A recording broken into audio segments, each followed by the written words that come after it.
के बाद घर में फिर फाइनली एक लड़का पैदा हुआ। घर में खुशियों का माहौल सा छा गया।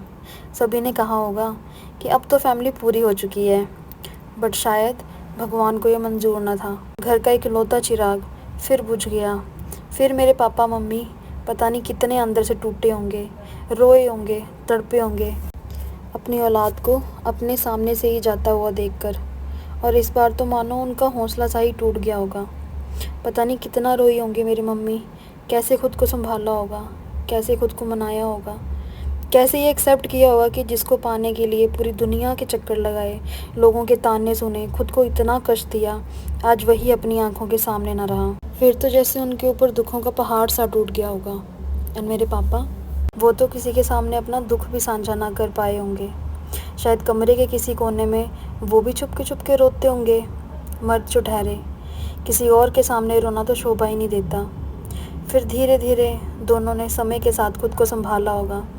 फिर धीरे धीरे दिन, हफ्ते, महीने और साल बीतते होंगे और ये दुख भरी यादें कुछ धुंधली सी हुई होंगी। और अब घर में हैं मेरे पापा, मम्मी, उनकी 2 प्यारी सी बेटियाँ। और ये क्या, कुछ सालों बाद घर में फिर से किलकारियाँ गूंजी। शाम का समय था, काफ़ी आंधी और तूफान था।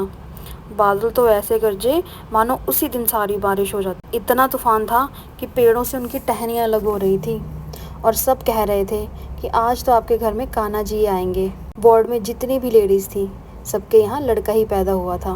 बट ये क्या, हमारे घर तो फिर लक्ष्मी माता पैदा हो गई, जो थी मैं। तो अब दोस्तों, यहाँ से मेरी एंट्री होती है। अभी तक ये मेरी स्टोरी कैसी लगी आपको, मुझे कमेंट करके ज़रूर बताना।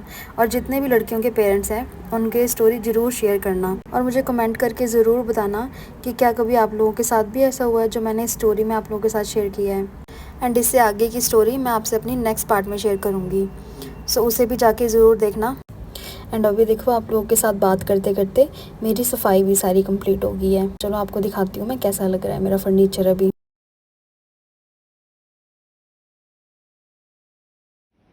सो कंप्लीट डस्टिंग करने के बाद मेरा फर्नीचर कुछ इस तरीके से दिख रहा है। मैं अभी आपको दिखाती हूँ।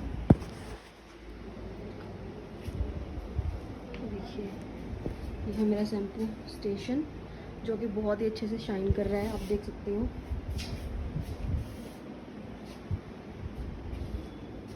एंड ये है मेरी थ्रेडिंग वाली चेयर और कटिंग वाली।